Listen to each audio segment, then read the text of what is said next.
चाहे MP board के कोई से भी जिले से आप हो, बिल्कुल ये चीजें कर लीजिएगा। मैं दावा करता हूँ पूरी चीजें आपकी फंस जाएगी, है ना।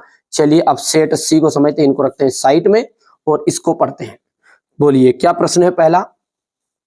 नेताजी की जो मूर्ति है उस पर चश्मा कौन लगाता था। नेताजी की जो मूर्ति है उस पर चश्मा कैप्टन चश्मे वाला लगाता था। कौन लगाता था, कैप्टन चश्मे वाला। दूध का दूध और पानी का पानी, इसका क्या अर्थ है। दूध का दूध और पानी का मतलब होता है सही न्याय करना। साना साना हाथ जोड़ी, ये रचना किनकी है।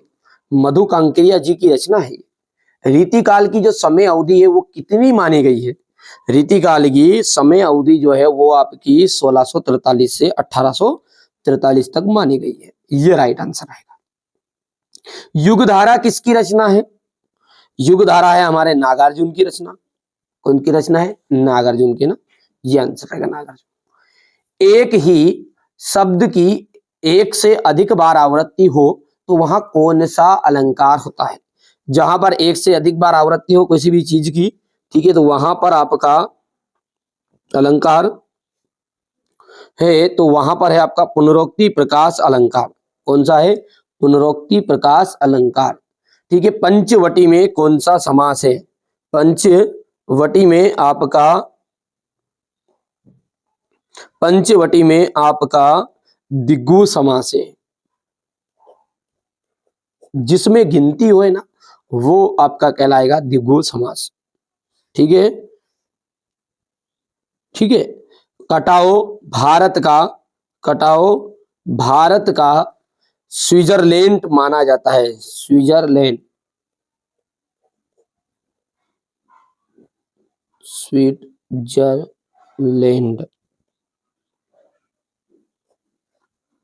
जयशंकर प्रसाद की आत्मकथ्य कविता हमारी पाठ्य पुस्तक में संकलित है। जयशंकर प्रसाद की आत्मकथ्य कविता हमारे पाठ्य पुस्तक में संकलित है। कामायनी एक क्या है। कामायनी है आपका एक महाकाव्य। कामायनी क्या है, आपका एक महाकाव्य है। एक से अधिक अर्थ देने वाले शब्द को अपन अनेकार्थी शब्द कहते हैं। एक से, ठीक है, एक से अधिक अर्थ देने वाले शब्द को अपन कहते हैं अनेकार्थीय शब्द।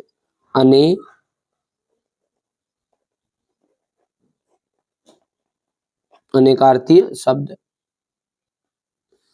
अगला है मन्नू भंडारी। मन्नू भंडारी के पिता रसोई को क्या कहते थे, भटियार खाना कहते थे। क्या कहते थे, भटियार।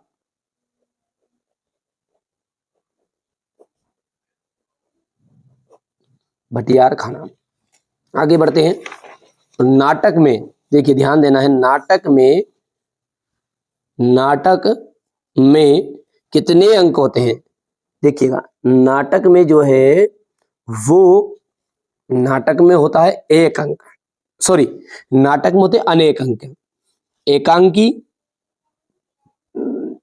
एकांकी होती एक अंक की,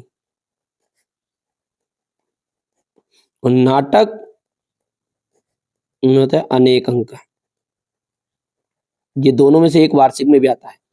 ठीक है, तो नाटक में हो गया आपका कई अंक होते हैं, तो यहाँ पर ही राइट आंसर है। यशपाल, यशपाल का आपका जाएगा लखनवी अंदाज, इनके रचनाकार है यशपाल जी। उल्लू बनाने का मुहावरे का मतलब होता है मूर्ख बनाना। और हिरोशिमा जो है अणुबम विस्फोट पर आधारित है। और तुलसीदास जी जो है इसके रचनाकार है कवितावली, दोहावली। मतलब तुलसीदास की रचना कौन कौन सी है, कवितावली, दोहावली, तो ये 5वां नंबर आपका। और काव्य की आत्मा जो है वो रस है। यथाशक्ति में कौन सा समास है, तो अव्ययी भाव समास है। मेरे द्वारा पुस्तक पढ़ी जा रही है, इसमें कर्मवाच्य हो गया है। मधु कांकरिया की कौन सी रचना आपके पाठ्यक्रम में है, तो साना साना हाथ जोड़ी। श्री कृष्ण ने किसकी मर्यादा का पालन नहीं किया, प्रेम की। खूब लड़ी मर्दानी वो तो झांसी वाली रानी थी, तो इसमें वीर रस है। चिंतामणि की रचना है आचार्य रामचंद्र शुक्ल की।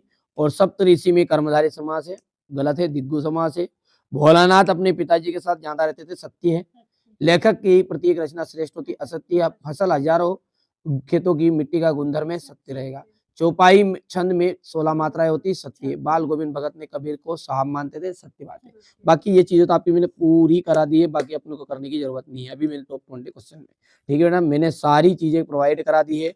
आप पहली बार चैनल को सब्सक्राइब करना है, ये चीजें आपको बिल्कुल कंप्लीट करने के जानी है। 100% श्योर जो आ रही है वो सारी चीजें मैंने आपको बता दी। एमपी के किसी भी कोने से आप हो, ठीक है, डिस्क्रिप्शन में मैंने नंबर दिए गए हैं। आप यदि चैनल के साथ जुड़ना चाहते हैं तो आप जुड़ जाइएगा। पहली बार चैनल पर सब्सक्राइब करिए, नोटिफिकेशन ऑन करिए। और अब की बार 90% पार का मिशन है। वार्षिक के लिए भी आप जुड़ना चाहे तो जुड़ जाइएगा। अर्धवार्षिक की चीजें जो चीज प्रोवाइड करना चाहते हैं डिस्क्रिप्शन